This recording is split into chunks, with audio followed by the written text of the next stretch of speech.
What's the crack? What's the bleeding story? How you all doing? Hope you're well. I'm sure you are after the victory in the North London Derby. 2-1 the Gooners. Get in, come on. Please do like and subscribe. If you're new around here, please do smash that like. I'm going down a live stream this evening, 7:30 Irish time, UK time. So please do check it out. Drop in, say hello, drop a text. I have Kyle Walsh coming on, Warren's coming on. I'm going to get on to another one or two people. I've just been so busy today. But yeah, please do come along and say hello. First of all, Arsenal news. Let's get into, well, we talked about the game just real quick last night. It wasn't the best game in the world, like, you know, North London Derby. I thought we would have had more goals, but, like, you know, we didn't. We won. Happy days. I love it. For me, like, Tottenham is not really a rival to me, and it's just down to that they're shy, you know, and they always have been. Like, you know, 2-1 last night.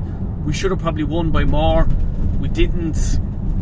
We're just lacking the firepower up front. Nothing against Kai Havertz, because I'm afraid to even mention his name on social media. Declan Rice and all the other people might come after me, but you know what I mean. Like, you know, Raheem Sterling, no, just bring him back. It's just not working for him. He's on 200 and whatever, 70 a week. We're paying half it. Thank God we're not paying full of it. You know, like, he was even running down the line, he stops, and I'm just like, what? I thought my TV froze. I was there. What is he doing? Just drive on. You know what I mean? And that to me just sums his Arsenal career up, if you know what I mean. It's just it didn't work out. Him and Kai Havertz, then they were both giving out to each other, winding you past, and the two of them looking at each other and shrugging their shoulders, and it's just, it'll never work with the two of them. And I don't want it to be a whole, oh, let's wait and see what happens. Oh, sure, give him another game, give him another game, give him another game, and at Arsenal's expense. Because last night, if that game was against Liverpool, Nottingham Forest, Man City, we could have struggled, like, you know, by not scoring them goals. You know what I mean? Because it comes down to what would have happened if Spurs would have got the equaliser. Would we have got a third? I don't know. Do you know what I mean? And I'm not trying to put a dampener on it. I'm just sort of asking the question out loud.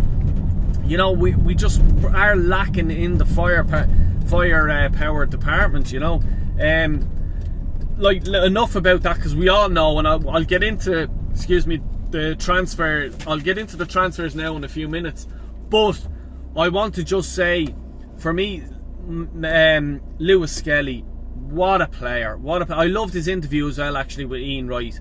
I loved the chap already. I just love his character. I didn't know that about him, but I loved that. He was buzzing. His family was in the crowd. His grandmother was in the crowd, and he wanted to put in a good show, and he wasn't afraid of anyone, and loved that. Fair play to you. Only a young fella. Fair play to you, and the best of luck in your Arsenal career, mate. I'm buzzing for you, and I'm enjoying watching him play now. You know, what a game. Fair play to him. Didn't faze him, like, you know what I mean. A derby game could have, like, you know, getting a bit nervous, like, you know, and he didn't look out of place at all. Like, you know, compared to half the players, he stood out. He was brilliant. My man of the match is Gabriel Magalhaes. I'm just starting to fall in love again with this fella. Like, you know, there was a bit of a period where it says, is he, like, you know, this is going back a few years now, like, is he all that, you know, is he, you know, Saliba comes in, they form an absolute unbelievable partnership. Saliba sort of got ahead of him then last season, maybe the season before as well, but he's always been there or thereabout, and he's consistent. Like, you know what I mean? When I say that, he's consistently gets you about a 7 out of 10 on average. He never really goes below a 6.5, let's say, rating. You know what I mean? He's always up there 7+ all the time, like, you know what I mean? And last night, the thing for me, he done absolute quality tackles and stuff like that. And obviously he scored the goal, right, deflection, whatever, but without him it wouldn't have went in, you know? But the thing that I have to stand out for me was he done a tackle, and I think he celebrated more from the tackle than the goal he scored, and he was, yes, giving it loads. That's passion, that's love for Arsenal, and he wants it. He wants to do well, you know what I mean? I love that, and that for me is captain material. That's what it is for me. Once I seen that, I just says yes. I was shouting at the telly, I love it. Show passion for the club, you know what I mean? Because you watching the video, if you're an Arsenal supporter, I'm sure you do anything to get on the field and put the Arsenal jersey on and play for the club, because I know I would. I'd play for free, you know what I mean, and I'd give 150%. It'd probably be shite, but at least I'd fucking try, you know what I mean? And that's what I expect from a captain, you know what I mean? Odegaard last night, he wasn't, he was fucking downright shite, to be honest with you, for the derby game, you know, not good enough. And you know, in these games, he's just, he gets lost sometimes. Other games he's fucking outstanding, and don't get me wrong, I'm not going in on him, and I don't want to be going in on players, but I'm sorry, sometimes he's just not fucking good enough, you know what I mean? And I want me captain, first of all, a starter, because remember, going back to even when Arteta was captain, he wasn't playing half the time. When Mertesacker was captain, he wasn't playing half the time. So you're just there, what the fuck is going on? Your captain has to play every single game. His name is first on the team sheet, and his standards are up there. You know what I mean? And what the reason why I was saying his average fucking rating is on Gabriel is probably a 7. Lowest you'd probably give him is a 6.5. Average 7, 7.5. And that's what Arsenal needs. You need a passion on the field. And for me, Odegaard needs to be just concentrating on his football, and I've said this loads of times, he needs to concentrate on his football and just try to get his rating up there, you know what I mean? Not be worrying about being a captain and come on everybody, you know what I mean? Do something good and everyone will be fucking giving you cheers, and like, you know, do a tackle like Magalhaes done last night, everyone will be fucking going, get up, you know. But that's me rant over and done with there. Right, let's get into the transfers. Please do smash the fucking like out of it. And subscribe if you're new around here. Right, Sissoko, it's fresh off the press today, like, you know what I mean? It's a big story today. Apparently Arteta has spoken to the chap. There was a gentleman's agreement with RB Leipzig and Sissoko, saying, look, if not a good offer comes in and it's something that you will progress in, like a bigger club or whatever, we'll have a gentleman's agreement and shake hand and go for it. No one knows what the release clause, if there is one, or what fee they have both said to each other. No one has said that. But what we do know is that apparently Arteta has spoken to the player, the agent and stuff like that. So I'm sure if he is speaking, he could have sort of coughed it out that the magic number is X amount to get Arsenal this player.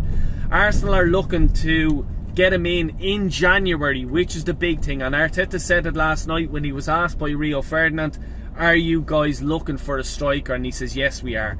We all knew that anyway, you know, but yes, we are. And Sissoko now is the new name, hot off the press. Yesterday it was Vlahovic, today it's Sissoko, tomorrow it could be fucking Eddie Nketiah bringing back to the club. I don't know, but all I'm just doing is reporting of what has been said out there. So there was a 55 million release clause, but then he signed a new contract last June or whatever it was, and in the summertime, and that's where we are at the minute.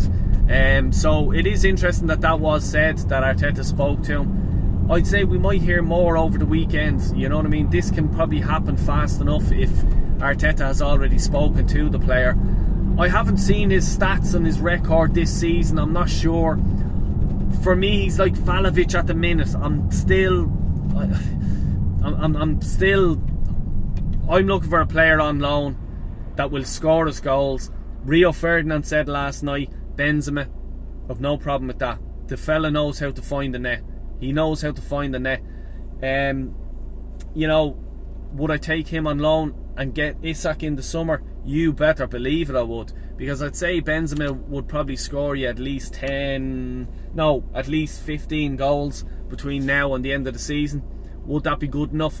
along with our other goals, to challenge for the league? Yeah, it would. I think it would, you know. And he'd frighten a lot of teams. And then if you're getting Isak is the player Arsenal need. If Arsenal gets Isak in the summer, I think we're winning the league, along with Zumbamendi and maybe another one or two signings in the summer. We're up there, because Isak, and the only reason why I'm saying it is Isak's just a goal machine. He's a mini Thierry Henry for the younger fans out there. You know what I mean?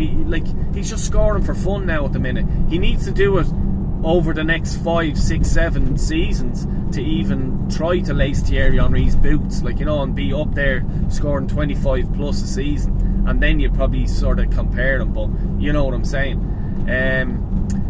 What else do I have? Yeah, another thing has been hitting the press, the media, is Kingsley Coman of Bayern Munich, a winger sort of type player. 275 grand a week the chap's on. No thanks. We've enough prima donnas, we've enough fucking people out there just robbing a living out of the club. I don't want it. I'm not interested in that at all. Not interested in it at all. It's too much money. That's what he's on at Bayern Munich. He'll be looking for pretty much similar, the same or more. Nah, doesn't offer it for me. Bayern Munich don't want him. I don't want him at Arsenal. Anyway, that's all the shite I have for you today. Please do hit the like, hit the subscribe button. I'm going live tonight at 7:30 UK Irish time, so please do drop by and say hello, and yeah, drop a few comments if you don't mind. Thanks a million everyone tuning in. Take care and God bless you. See you all at 7:30.